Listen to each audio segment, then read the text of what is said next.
शारीरिक आणि मानसिकदृष्ट्या सक्षम अशी मुलगी आहे, ती शिक्षण घेत आहे, ती सज्ञानसुद्धा आहे, तर त्या मुलीला वडिलांकडून जुनं जे फौजदारी प्रक्रिया संहिता होते त्याचं कलम 125 प्रमाणे पोटगी मागता येईल का?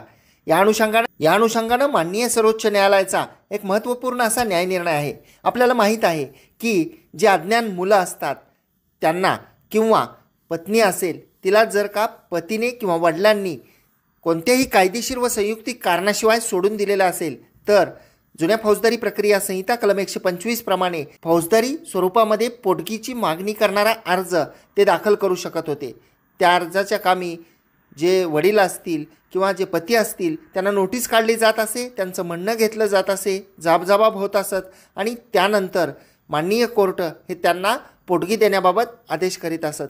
परंतु एक केस माननीय सर्वोच्च न्यायालयामध्ये पोहोचलेली होती, ज्या केसमध्ये एक मुलगी होती, जी मुलगी सज्ञान होती आणि ती शारीरिक आणि मानसिकदृष्ट्यासुद्धा सक्षम होती। तिचं अद्याप लग्न झालेलं नव्हतं आणि लग्न न झालेल्या मुलीचं पालनपोषण करण्याची जबाबदारी ही वडिलांवर असते, जरी ती सज्ञान असली तरी। त्यामुळे त्या मुलीने, सज्ञान मुलीने, जी अविवाहित होती, जी शारीरिक आणि मानसिकदृष्ट्या सक्षम होती, तर त्या मुलीने वडिलांच्या विरुद्ध पोटगी मागणीसाठीचा अर्ज दाखल केलेला होता। त्या केसमध्ये माननीय सर्वोच्च न्यायालयाने न्यायनिर्णय देताना असा निष्कर्ष नोंदवलेला आहे की जर एखादी मुलगी ही सज्ञान असेल, ती अविवाहित असेल आणि ती शारीरिक आणि मानसिकदृष्ट्या सक्षम आहे, तर अशा परिस्थितीमध्ये त्या मुलीला फौजदारी प्रक्रिया संहिता कलम 125 प्रमाणे पोटगी मागता येणार नाही।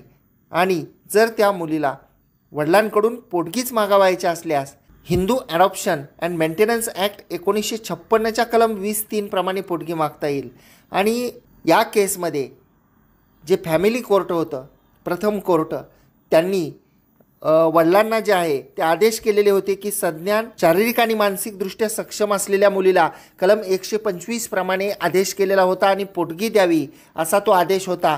तो आदेश माननीय सर्वोच्च न्यायालयाने रद्द करून फौजदारी प्रक्रिया संहिता कलम 125 प्रमाणे मागता येणार नाही, तर कलम 20(3) Hindu adoption and maintenance act प्रमाणे मागता येईल असं म्हटलेलं आहे। म्हणजे एखादी मुलगी अविवाहित असेल, एखादी मुलगी सज्ञान जरी असली, एखादी मुलगी शारीरिक आणि मानसिकदृष्ट्या सक्षम जरी असली तरीसुद्धा तिला पोटगी ही मागता येते, परंतु ती फौजदारी प्रक्रिया संहितेखाली नाही, तर हिंदू मेंटेनन्स अँड ॲडॉप्शन ॲक्टच्या कलम 20(3) प्रमाणे मागता येते असं या महत्त्वपूर्ण अशा न्यायनिर्णयामध्ये म्हटलेलं आहे। आणि या महत्त्वपूर्ण अशा माननीय सर्वोच्च न्यायालयाच्या केसचं नाव आहे अनुराग पांडे विरुद्ध state of Uttar Pradesh यांचेतर्फे additional principal secretary home व इतर 2025 सालातील हा महत्त्वपूर्ण असा न्यायनिर्णय आहे। आणि आपल्याला जर ही माहिती आवडल्यास या माहितीला एक लाईक करा, व्हिडिओला शेअर करा। आपण जर कोर्ट कचेरीच्या यूट्यूब चॅनलवर हा व्हिडिओ पाहत असाल, अद्याप आपण सबस्क्राईब केलेलं नसेल तर सबस्क्राईब जरूर करा आणि बाजूचं बेल आयकॉनचं बटन दाबा, म्हणजे व्हिडिओचे नोटिफिकेशन आपल्याला मिळतील। आपल्याला या व्हिडिओच्या खाली हाईप नावाचं कलरचं बटन दिसलं तर त्यालाही क्लिक करा, म्हणजे व्हिडिओ जास्तीत जास्त लोकांपर्यंत पोहोचेल। आपण या हाईप नावाच्या बटनाला क्लिक केल्यानंतर कोणत्याही प्रकारचे पैसे आपल्याला द्यावे लागत नाहीत। आपण जर हा व्हिडिओ फेसबुक आणि इंस्टाग्रामच्या प्रोफाईल आणि पेजवर पाहत असाल आणि अद्याप आपण फॉलो केलेलं नसेल तर फॉलो जरूर करा आणि फेसबुक आणि इंस्टाग्रामवर सुद्धा लाईक आणि शेअरसुद्धा करा। धन्यवाद।